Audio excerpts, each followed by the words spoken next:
ان الفاظ کے ساتھ جناب محترم حضرت علامہ و مولانا مفتی ظاہر شاہ صاحب کو دعوت دوں گا۔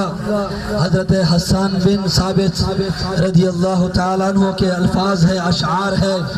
حضور علیہ الصلوۃ والسلام صحابہ کرام ان کے لیے ممبر بچھا دیا کرتے تھے، اور وہ مسجد نبوی میں بیٹھ کر رسول اللہ کا ترانہ یوں گایا کرتے تھے اور کہا کرتے تھے وَأَحْسَنُ مِنْكَ لَمْ تَرَكَتْ عَيْنِي، یا رسول اللہ صلی اللہ علیہ وسلم، آپ جیسا حسین و جمیل میری آنکھ نے دیکھا نہیں۔ اور اے حسان بن ثابت، آپ کی آنکھ کیا دیکھے؟ وَأَجْمَلُ مِنْكَ لَمْ تَلِدِ النِّسَاءُ، یا رسول اللہ آپ جیسا حسین و جمیل کسی ماں نے جنا نہیں، اول تو ماں جنے گی پھر حسان بن ثابت کی آنکھ دیکھے گی۔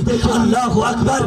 حضرت حسان بن ثابت کہتے ہیں یا رسول اللہ وَأَحْسَنُ مِنْكَ لَمْ تَرَكَتْ عَيْنِي، آپ جیسا حسین و جمیل میری آنکھ نے دیکھا نہیں۔ وَأَجْمَلُ مِنْكَ لَمْ تَلِدِ النِّسَاءُ، آپ جیسا حسین و جمیل کسی ماں نے جنا نہیں، اور کوئی ماں کیا جنے۔ خُلِقْتَ مُبَرَّأً مِنْ كُلِّ عَيْبٍ، آپ ہر قسم کے عیب سے مبرّا پیدا کر دیے گئے۔ گویا کہ آپ کی تخلیق یوں کر دی گئی کَأَنَّكَ قَدْ خُلِقْتَ كَمَا تَشَاءُ، جیسے آپ کی چاہت تھی اللہ نے آپ کی ویسے تخلیق فرما دی۔ اب میں ملتمس ہوں حضرت علامہ و مولانا ظاہر شاہ صاحب سے کہ وہ خطاب سے ہمارے دلوں کو منور فرمائے۔ آنے سے خیال زوردار نعروں سے استقبال کیجیے۔ نعرہ تکبیر، ہاتھ بلند کر کے نعروں کا جواب دے۔ نعرہ تکبیر، نعرہ تکبیر، نعرہ تکبیر، نعرہ رسالہ، نعرہ رسالہ، نعرہ رسالہ، آج نعرہ ختم نبوت۔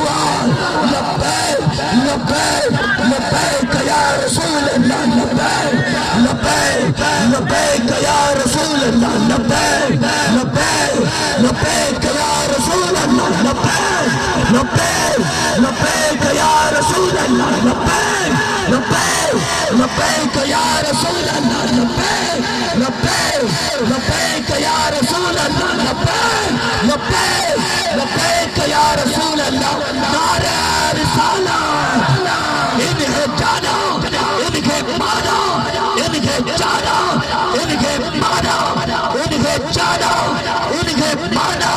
میرا کا غیر سے کام للہ الحمد، میں دنیا سے مسلمان کر نحمده ونصلي ونسلم على رسوله الكريم، اما بعد فاعوذ بالله من الشيطان الرجيم، بسم الله الرحمن الرحيم۔ فإن آمنوا بمثل ما آمنتم به فقد اهتدوا، آمنت بالله، صدق اللہ مولانا العظیم۔ میرے بزرگوں دوستوں، آج جو ہم ماشاءاللہ سے اس جلوس کو لیے چلے آ رہے ہیں اور اختتام کی طرف گامزن ہے، آج اس جلوس میں ہم نے یہ سیکھنا اور سمجھنا ہے اور سننا ہے کہ صحابہ کرام کا ایمان کس انداز سے تھا، صحابہ کرام کا عقیدہ کیا تھا، صحابہ کرام کا عشق کیا تھا۔ رب کائنات جل مجدہ الکریم قرآن مجید میں ارشاد فرما رہا ہے فَإِنْ آمَنُوا بِمِثْلِ مَا آمَنْتُمْ بِهِ فَقَدْ اهْتَدَوْا۔ میرے محبوب کے صحابہ اگر یہ لوگ ایسے ایمان لے آئے جیسے تم میرے محبوب کے صحابہ ایمان لائے ہو تو یہ فقط اہتدوا، ہدایت یافتہ ہوں گے۔ اگر میرے محبوب کے صحابہ کی طرح سارے لوگ ایمان لے آئے تو سب ہدایت یافتہ ہوں گے۔ صحابہ اکرام کا ایمان کیا تھا؟ ان کی جماعت یہ تھی کہ انہوں نے نبی پاک علیہ السلام کو اپنی آنکھوں سے دیکھا تھا۔ ان کے لیے مشکل نہیں تھا کریم آقا علیہ السلام کی کمالات کا اظہار کرنا، سمجھنا، سننا، اس پہ ایمان لانا، اس لیے کہ انہوں نے سب کچھ اپنی آنکھوں سے دیکھا تھا کہ فرش پہ بیٹھے ہیں میرے کریم آقا باتیں عرش کی بتاتے ہیں، سب کچھ دیکھا تھا۔ لیکن ہمارے لیے اللہ نے فرمایا ایسے ایمان لاؤ جیسے میرے محبوب کے صحابہ ایمان لائے۔ اب ہم نے دیکھا تو نہیں، ہم نے دیکھا تو نہیں، اپنی آنکھوں سے نبی پاک علیہ السلام کی زیارت مبارکہ نہیں ہوگی، ہمارے لیے امتحان ہے ہم ان کی طرح ایمان ہم ان کے جیسے ایمان کے متحمل کیسے ہو جائے، ہم ان کے طرح عشق کیسے لائے، یہ ہم نے دیکھنا ہے۔ اس کی وجہ کیا ہے کہ جب نبی پاک علیہ السلام کو صحابہ نے دیکھا تو وہاں دیکھنے والے کوئی اور بھی تھے۔ ابو جہل نے بھی دیکھا، ابو جہل نے بھی میرے نبی کو دیکھا، لیکن ابو جہل نے دیکھ کر کچھ بھی نہیں پایا، کچھ بھی حاصل نہیں کر سکا، اور وہ دیکھ کے بھی کچھ حاصل نہیں کر سکا، اور ہم الحمدللہ بن دیکھے مومن بنے ہوئے ہیں۔ وہ سب کچھ دیکھ کر پھر بھی ایمان نہیں لا سکا، اور ہم الحمدللہ بن دیکھے اللہ کی ذات کی وحدانیت پر اور کریم آقا علیہ السلام کی نبوت پہ ایمان لانے والے ہیں۔ کیوں؟ وجہ کیا ہے؟ ابو جہل نے دیکھ کے بھی ایمان جو نہیں لایا، اس کی وجہ کیا تھی؟ اس کی وجہ یہ تھی کہ ابو جہل نے رشتہ داریوں کے طریقے سے دیکھا، بھتیجا سمجھ کے دیکھا، بانجا، رشتہ دار، محلے دار، علاقے والا، قوم والا، عرب والا جان کر میرے کریم آقا علیہ السلام کو دیکھا، اس لیے ابو جہل کچھ بھی حاصل نہیں کر سکا۔ اور حضرت سیدنا صدیق اکبر رضی اللہ تعالی عنہ سے وہ کہنے لگا، اے ابو بکر، یتیم ابو طالب یزعم انہ نبی، ارے ابو بکر یہ کیا مسئلہ ہے؟ ابو طالب کا ایک یتیم بھتیجا نبی بن گیا، یہ کیسے ہو سکتا ہے؟ یعنی اس کی سمجھ میں نہیں آ رہا تھا، وہ تو یہ سوچ رہا تھا نبی وہ بنے گا جس کی کوٹیاں زیادہ ہوگی، جس کے محلات زیادہ ہوں گے، جس کے بنگلے زیادہ ہوں گے، جو جائیداد والا ہوگا، منصب والا ہوگا بظاہر، اور اس کی زمینیں ہوگی۔ لیکن وہ یہ حیران رہ گیا، کہنے لگا ابو طالب کا یتیم بھتیجا نبی کیسے بنا؟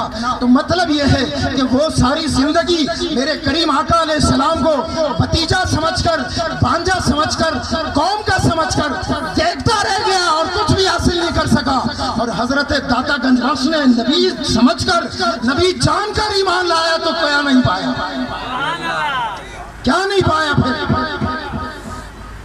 تو صحابہ اکرام کے دیکھنے میں اور دوسرا گروپ ابو جہل کے دیکھنے میں بھی فرق تھا۔ حضرت سیدنا جابر رضی اللہ تعالی عنہ روایت کرتے ہیں، آتش الناس یوم الحدیبیہ، حدیبیہ کا دن تھا، لوگ 1500 کے قریب صحابہ اکرام تھے، اور 1500 صحابہ اکرام کے پاس پینے کا پانی ختم ہو گیا، وضو کا پانی ختم ہو گیا، سفر کی حالت میں ہے، کس سے مانگے، کس سے پوچھے، کس سے تلاش کرے؟ اللہ اکبر فرماتے ہیں نبی پاک علیہ السلام کے ورسول اللہ صلی اللہ علیہ وسلم بین یدیہ رکوۃ، میرے کریم آقا علیہ السلام کے آگے چمڑے کا ایک پیالہ، ایک برتن رکھا ہوا تھا، فبدأ منہا، میرے نبی نے اس پانی سے وضو کیا۔ جب نبی پاک علیہ السلام نے وضو کیا، صحابہ کے پاس پانی نہیں تھا، پانی تلاش کرتے رہے لیکن ان کے پاس پانی نہیں تھا۔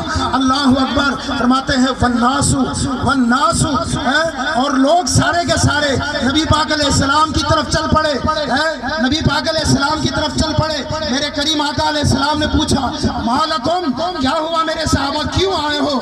عرض کرنے لگے، یا رسول اللہ صلی اللہ علیہ وسلم، لیس عندنا ماء، ہمارے پاس پانی نہیں ہے، ہمارے پاس پینے کا پانی نہیں ہے، ہمارے پاس وضو کا پانی نہیں ہے۔ آج ہمارے پورے بلدیہ میں بھی پانی نہیں، پورے پاکستان میں پانی کی قلت ہے۔ آؤ اگر پانی مانگنا ہے، آؤ اگر پانی کی سہولت پیدا کرنی ہے، آؤ صحابہ اکرام کی طرح ایمان لے آؤ، رب کریم تمہاری یہ مشکل بھی حل کر دے گا۔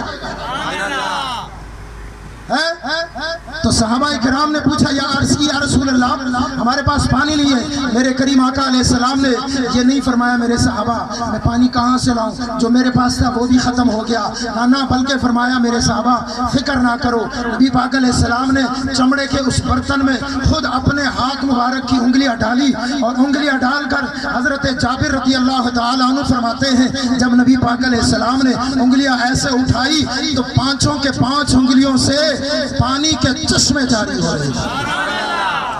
فرمایا کامثال العیون، چشموں کی طرح پانی نکل رہا تھا میرے کریم آقا علیہ السلام کے ہاتھ کی انگلیوں سے۔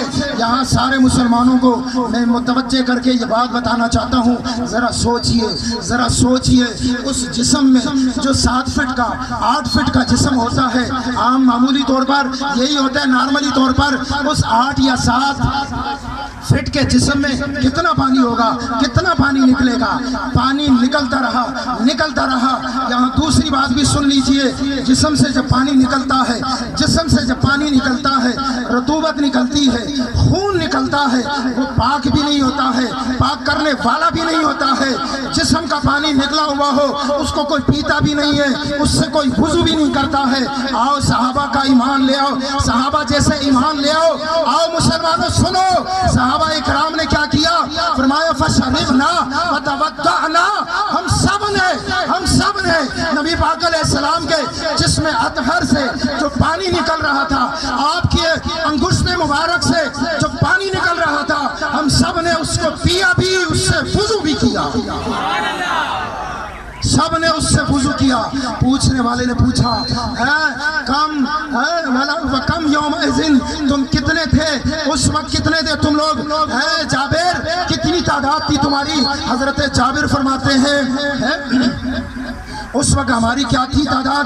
15,000 ہماری تعداد اس وقت 1500 صحابہ اکرام پر مشتمل وہ مجمع تھا، اور ہم 1500 صحابہ اکرام نے وہ پانی پیا بھی، وہ پانی سے وضو بھی کیا، برتن بھی بھرے ہم نے، اپنے لیے اسٹاک بھی کیا۔ ارے سن لیجئے میرے بزرگوں دوستوں، صحابہ اکرام کا عقیدہ دیکھ لیجئے، صحابہ اکرام کا ایمان دیکھ لیجئے۔ صحابہ اکرام کا یہ ایمان تھا، یہ عقیدہ تھا کہ میرے نبی کے جسم اطہر سے اگر پانی نکل رہا ہے، اس کو پیئیں گے ہم اس لیے کہ یہ پانی پاک بھی ہے، اس سے وضو ہم اس لیے کریں گے کہ یہ پاک کرنے والا بھی ہے۔ اس پانی کو پیا بھی، اس سے وضو بھی کیا میرے صاحب کریم آقا علیہ السلام کے صحابہ نے۔ آگے بات آگے سن لیجئے، کسی نے حضرت جابر سے پوچھا نہیں، حضرت جابر سے پوچھا نہیں، جابر آگے کیا ہوا؟ آگے حضرت جابر اپنا ایمان خود بتا رہے ہیں، اپنا عقیدہ خود بتا رہے ہیں۔ فرماتے ہیں لو کننا، اگر ہم اس وقت، ارے اگر ہماری تعداد اس وقت 1500 تھی، اگر ہم اس وقت 1,00,000 کے برابر بھی ہوتے تو بھی نبی پاک علیہ السلام کے انگلیوں سے نکلنا والا پانی ہمارے لیے کافی تھا۔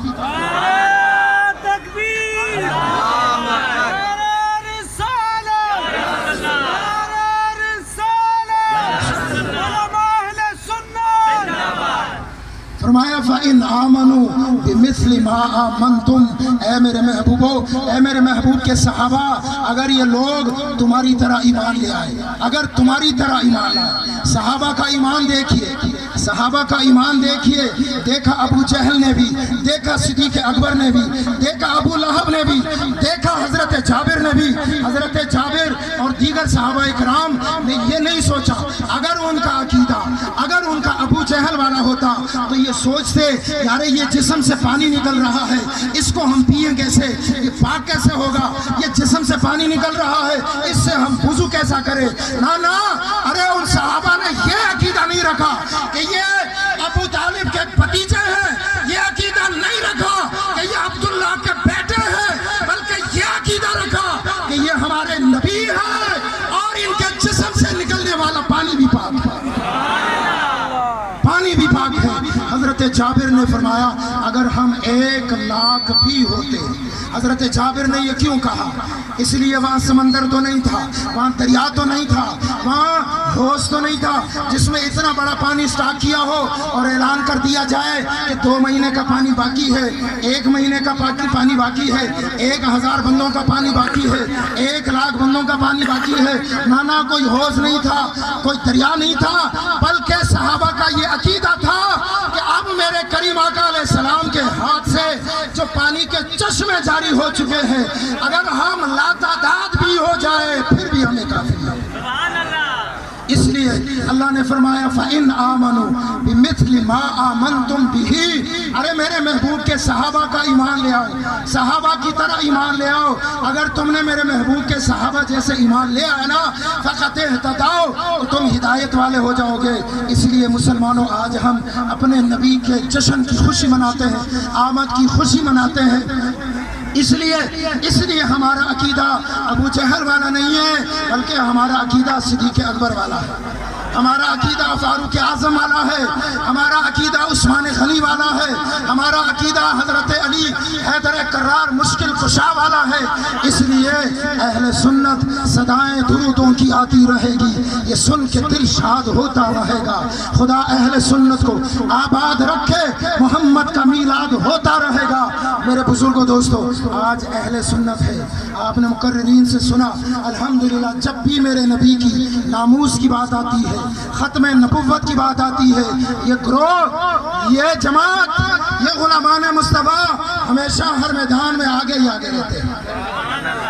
اور یہ بھی میں نے پہلے بھی عرض کی، یہ ہمیں معلوم ہونا چاہیے، جس طرح ہم اسلام کے پہرے دار ہیں، جس طرح ہم اسلام کے داعی ہیں، جس طرح ہم اسلام کے لیے جان قربان کر سکتے ہیں، سن لیجئے، وردی میں ہمیں ہمارے بھائی مختصر نظر آ رہے ہیں، لیکن اسلام کے دشمن بھی سن لے، پاکستان کے دشمن بھی سن لے، یہ صرف 6 لاکھ یا 8 لاکھ افواج نہیں، الحمدللہ 22 کروڑ فوج ہے۔ یہ 22 کروڑ کی فوج ہے، یہ 22 کروڑ کی فوج ہے۔ یہ اسلام کے لیے بھی مر مٹنا جانتے ہیں، یہ پاکستان کے لیے بھی مر مٹنا جانتے ہیں۔ جس طرح یہ اسلام کے لیے مر مٹنے کو اعلیٰ رتبہ سمجھتے ہیں، اس طرح پاکستان کے لیے ہر صف اول میں کھڑے ہو کر قربانی دینے کو اپنے لیے اعزاز سمجھتے ہیں، اس لیے کہ پاکستان اسلام کا قلعہ ہے، پاکستان اسلام کا قلعہ ہے، اور ہماری افواج مجاہدین اسلام ہے، ہماری افواج مجاہدین اسلام ہے، ہماری افواج ہمیشہ اسلام کے اس قلعے کی حفاظت کے لیے جان ہتھیلی پر لیے کھڑے ہیں۔ میں ان کو مبارکباد دوں گا، کتنے خوش نصیب ہے۔ کبھی آپ کی ڈیوٹی بندر پہ لگ سکتی ہے، ڈیوٹی ہے نا، کبھی آپ کی ڈیوٹی کہاں لگ سکتی ہے۔ آج خوش نصیب ہو، اللہ نے تمہاری ڈیوٹی اپنے نبی کے میلاد منانے والوں کے ساتھ لگائی ہے۔ اس لیے آپ اور ہم انشاءاللہ یہ پاکستان کے دشمن سن لے، وہ کسی بھی شکل میں ہو، وہ کسی بھی شکل میں ہو، اہل سنت کا ترجمان بن کر، اہل سنت کا ترجمان بن کر میں عرض کر رہا ہوں، وہ کسی بھی صورت میں ہو، پاکستان کے دشمنوں کو یہ واضح پیغام ہونا چاہیے، ہم کل بھی پاکستان پہ مر مٹنا جانتے تھے، آج بھی جان دینے کے لیے تیار ہیں۔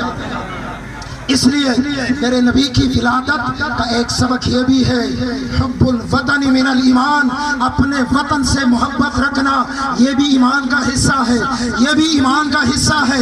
اس لیے ہمیں اپنے ملک سے پیار ہے، محبت ہے، ہم قربانی بھی دیں گے، دیتے بھی رہیں، مزید بھی دیتے رہیں گے، اور انشاءاللہ اسلام اور پاکستان کے ہر طرح کے دشمن کا منہ کالا ہوگا، اس لیے ان کے تمام منصوبے ناکام ہوں گے۔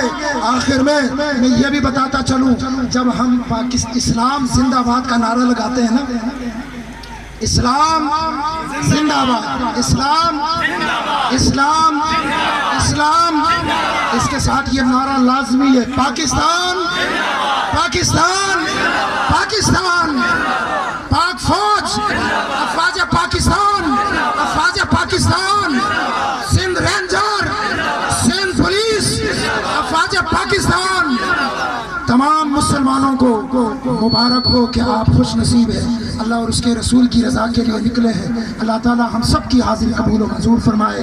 اور میں تمام سیاسی لیڈران کا بھی شکر گزار ہوں، ڈاکٹر خالد مراد اور اپنے ہمارے UC 33 کے ناظم کارتنولی کا، اور دیگر جتنے سیاسی وابستگی رکھنے والے ہیں، سب کے شکر گزار ہیں کہ آپ نے اپنے ایمان کا اظہار کر کے یہ بتا دیا، ساری چیزیں اپنی جگہ پہ، نبی کی ذات کے لیے ہر وقت حاضر ہے۔ اللہ قبول فرمائے۔ آخر دعوانا الحمدللہ۔